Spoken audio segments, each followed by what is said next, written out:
I've made some pretty big life changes in the last year.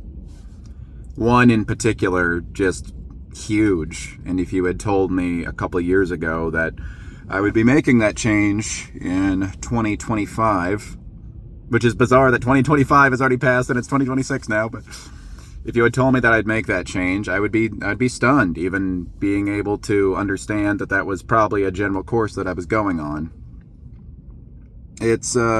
And even though it was my decision, it was still a shock to my system that I made that decision.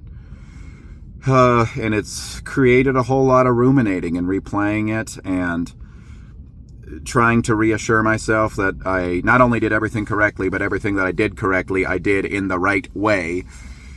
You can have the proper end goal of your actions and still have some missteps along the way. I mean, you're almost guaranteed to have those. And I've been playing it over and over in my head. And I have a problem of trying to come up with some grand central thesis, summarizing with great clarity what happened, what I did, why I did it, all of my external environments, all the other parties involved, any outside perspective. I try to combine that all to create just one clear, concise draw in meaning from it. And literally just last night, I was doing that again, of this one particular thing I did this past year. That was for my well-being. I'm glad that I did it, but, ruminating over it, trying to come up with a clear answer, and I fell into a nice, relaxed state when I said to myself, you know what? I lack the clarity and nuanced perspective that time is going to give me about this. I simply don't have the kind of understanding about this that I will in a year. Certainly not in the perspective that I'll have in 5 years. I will get infinitely clearer about what has transpired the more that time passes. And so we don't need to figure it out right now.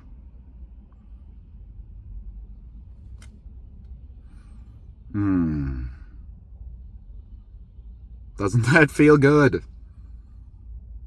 But you don't want to do that when you're in the midst of ruminating on it, right? That sounds like surrender. That sounds like a forfeit. Especially in certain circumstances where the classic question is, was I right, was I wrong? Even if you're really leaning on the side of, no, I'm very sure that I was right, it's still so easy to argue with yourself for hours and hours.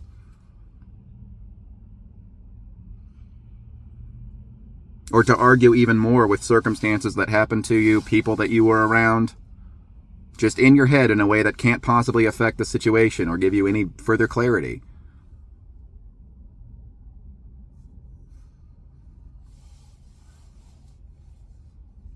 There's so much ruminating that you want to do. And to say, maybe I just don't have the kind of clear perspective that time will offer me.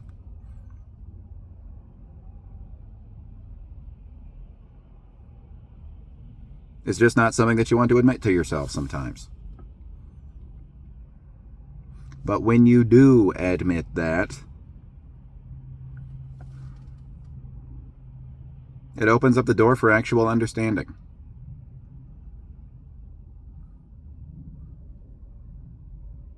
Because overthinking, it's almost always just very ego-based. It's almost always trying to give some justification to the small self, trying to give it some reassurance. You're not really coming at anything from a clear-headed, objective stance. When you keep feeling the need to tune back into that thought pattern no matter what that thought pattern is. It's not a matter of right and wrong. Honestly, it's a matter of your own well-being. Now, I am not saying that just because you will have better clarity on something that happened yesterday in 10 years, that means you shouldn't contemplate at all the events of yesterday. I think there is really the space for journaling and just sitting with a feeling for a select period of time in your day. But I think that's the problem with a lot of us. Certainly the problem with me is that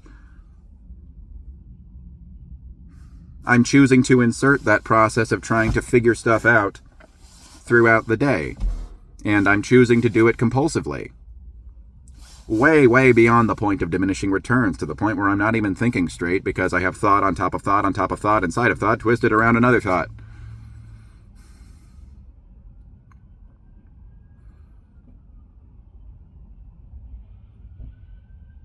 This is where simply being aware of what I'm doing and why I'm doing it up here becomes extremely important.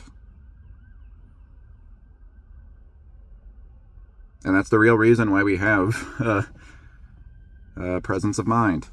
Activities that we do. Why we should even cultivate mindfulness in the first place. A lot of us have gone into it with the blown out idea of removing all thoughts, or stopping another thought from ever popping into our head.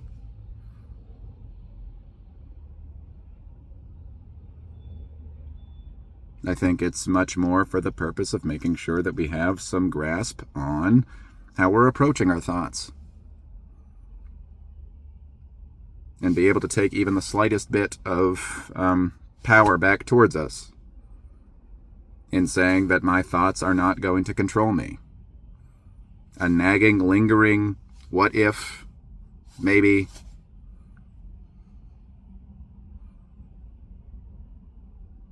This one little, I don't know, you could call it like a mind wound.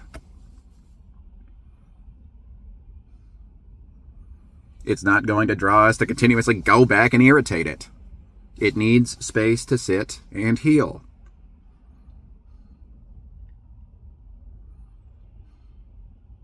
Certainly when I'm lying in bed in the middle of the night, that is a time when I need to do something very specific, which is rest, which is sleep.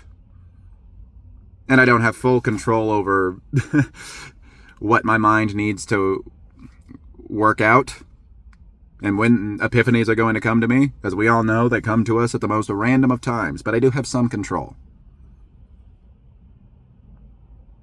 And I just want to make sure that whatever's within my locus of control, I'm utilizing fully. And utilizing fully means just stepping back from the machine.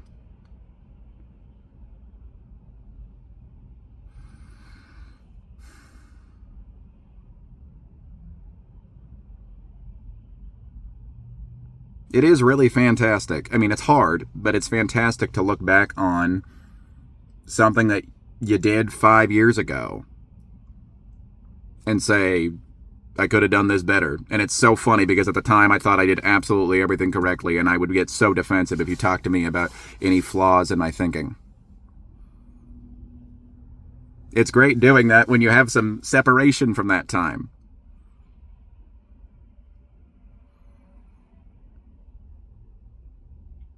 And the natural positive outcome of that is that I'm willing to be not self-critical, but self-reflective in all capacities. Hey, those really strongly held beliefs I had about myself, other people, the world, whatever, those were upon some flawed foundation. And so there's a possibility, and maybe even a likelihood, that even the stuff that I feel very convicted about, I feel a strong conviction toward these days, That could also have some flawed foundation. Probably less flawed than 5 years ago, but still.